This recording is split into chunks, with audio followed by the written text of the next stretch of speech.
All right. Ready to dive deep into some weird stuff? Let's do it. Hit me with it. It's Orgone energy and Okay. chemtrails.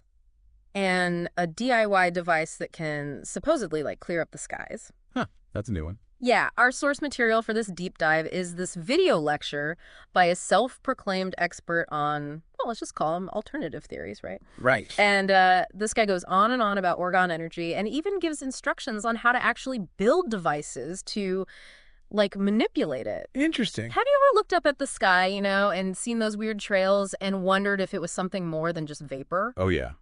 I mean, that's where this gets interesting. Yeah, it really makes you think. Yeah, so let's unpack this whole Orgone energy thing. What do you say? Okay, let's do it. So Orgone energy, this was like the big idea of this guy, Wilhelm Reich, back in the early 1900s, a scientist. Okay. Now, Reich was a little controversial, I guess that's a good way to put it. I'm getting that feeling, yeah. He was convinced that there was this unseen energy, like a life force flowing through all of us, all living things. He called it Orgone. Orgone. And get this, he thought it could be harnessed and used for all sorts of things. Healing, even. Okay. Even weather control. Wait, weather control, like making it rain? That was the idea, yeah. Reich even built these boxes, these contraptions. He called them Orgone accumulators to try to, concentrate the energy, right? He said they could treat all kinds of illnesses. Really? Wow, that's a pretty big claim. So did the medical community, did they buy into this? Not really. A lot of scientists were very skeptical. And it got kind of complicated when Reich got the FDA's attention. Oh, I bet that didn't go well. It didn't. He ended up in prison, actually. No kidding. So this Orgone stuff landed him in jail. Yeah, which, I mean, it kind of adds to the whole mysterious vibe of this Orgone energy thing, right? Yeah. But here's the thing. Even after Reich was in prison, these ideas didn't just disappear. So somebody kept him going? Cool. Yeah, so this is where Don and Carol Crofts come in. These are big names in our source material. And they took Reich's theories in a whole new direction. They weren't just into healing. They were convinced that this Orgone energy could be used to fight something they saw as really dangerous. What's that? Chemtrails. Okay, so now we're getting into conspiracy theory territory. For those who might not know, can you just give us the rundown on what people mean when they say chemtrails? Sure. The basic idea of the chemtrail theory is that those white trails you see behind airplanes, those aren't just normal contrails from the engine. They think it's chemicals being sprayed into the atmosphere on purpose for bad reasons. And the Crofts, these folks thought they could fight back with this Orgone energy. How? Well, they built these things called chembusters. They're like modified versions of Reich's cloudbusters, but they were supposed to be able to, neutralize the bad energy associated with chemtrails. So they're like Orgone warriors fighting a secret sky war. You could put it that way, yeah. Okay, and did they actually see this working, or? They say so, yeah. The source even tells this wild story about a chembuster they set up in Los Angeles. Oh, yeah. Yeah, they claim it. Cleared the whole sky of chemtrails in, minutes. And they even have pictures to prove it. Okay, so we have some intriguing pictures of a clear sky, but were there any, were there downsides to messing with this Orgone energy? I mean, was it dangerous?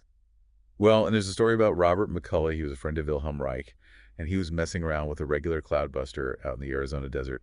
He accidentally touched the thing with his bare leg, and, yeah. Ouch. Intense pain. His leg went numb, instantly. Ended up with a limp for the rest of his life. Yeah. So, yeah, I guess there were some risks. Wow, that's wild. So maybe messing with this Orgone energy wasn't such a great idea after all.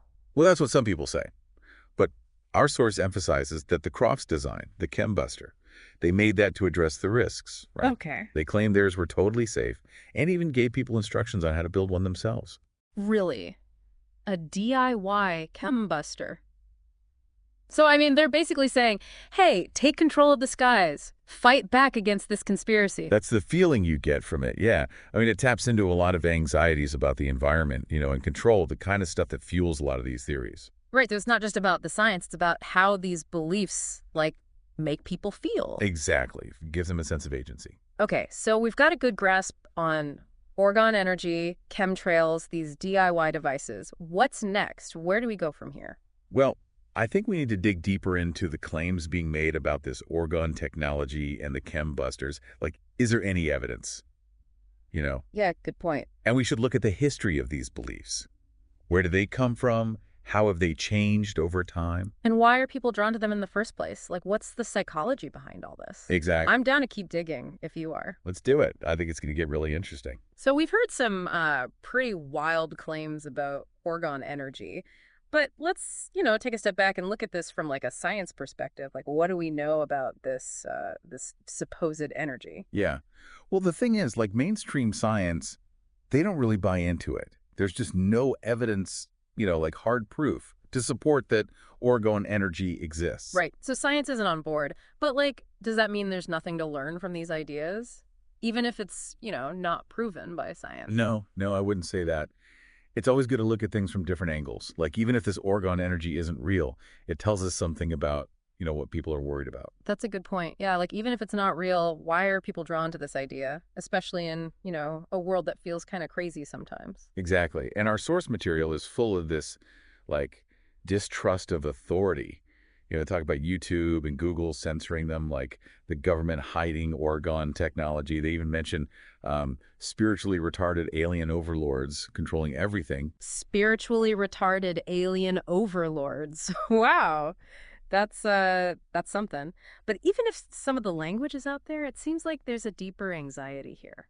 Oh, absolutely. Yeah. I mean, even if some of these ideas sound far-fetched, they often reflect real concerns. Like, what if powerful people are manipulating information, the environment, using technology for their own gain? People worry about that stuff. Right. So it's not just about the science, it's about how these beliefs tap into a feeling of unease, about the world. Exactly. And understanding that context is key. Like, if you really want to know why these theories resonate with people. Okay. So we talked about the distrust of authority, but what about the chemtrails? Like the actual chemtrails? Is there any science behind that part of the theory? Well, most scientists, the experts, they say what people are seeing. Those trails, those are just contrails. It's condensation for the plane engines. Right, but our source material, they think there's something more sinister going on, something deliberate.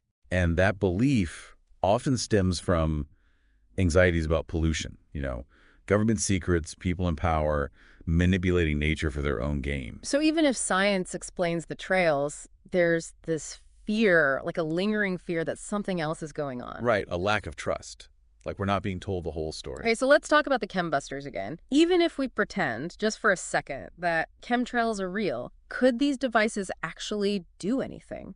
Could something made of metal shavings and crystals really change the weather or get rid of chemicals in the sky? That's where it gets, speculative. There's no science to support that kind of manipulation of the atmosphere. But the source, they share these stories, photos, they seem convincing, like they really believe it. And that's the tricky thing about anecdotal evidence. It can be compelling, especially if it, confirms what we already think. But it's not always reliable. We have to look for other explanations. Like what? Well, for example, could the clear skies in those photos just be, normal weather patterns? Could it be a coincidence? We have to ask those questions. So it's not about dismissing people's experiences. It's about, like, looking at them critically, thinking about other possibilities. Exactly. Extraordinary claims need extraordinary evidence. That's true. But even if we don't know for sure if these devices work, I kind of admire the creativity, like the willingness to experiment. It's pretty inspiring in a way. It's a DIY spirit, right? Taking control. It's like their own version of science, a way to like take back control. And maybe that's what's most interesting about Wilhelm Reich's ideas, not the science of it, but, the inspiration it gave people to question, to think differently, to imagine new ways of seeing the world. Yeah, that's an interesting way to look at it. So maybe we're not convinced about orgone energy or chembusters, but there's something here, about the need to understand, to control things, to find meaning in a crazy world. It shows how important critical thinking is, like being able to look at information from different angles, challenging what we think we know. Especially now, when there's so much information, so much misinformation. Absolutely. Yeah. We have to be careful what we believe, ask questions, dig deeper. And sometimes, the coolest thing isn't finding answers, but like embracing the mystery. Totally agree. We're so used to needing a simple answer for everything. But there's something, beautiful about the things we don't understand yet. Right.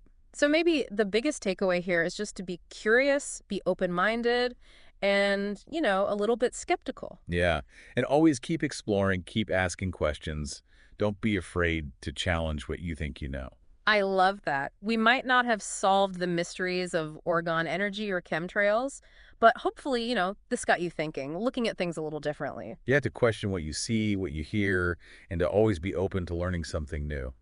Speaking of new things, our source mentions another thing about this Orgone energy, free energy. Like the idea that this technology could generate free energy, that would be a game changer, wouldn't it? Free energy.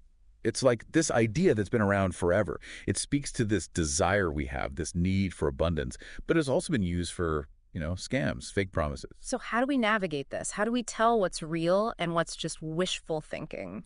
That's the tough question. We have to be skeptical. Look at the evidence, the motivations of the people pushing these ideas.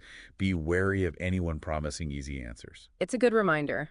Critical thinking, we need it for everything, not just science. Exactly. We have to be careful about what we believe, ask questions, look deeper. And sometimes the coolest discoveries aren't about finding all the answers, but about embracing the mystery, and keep exploring. I like that. Well said.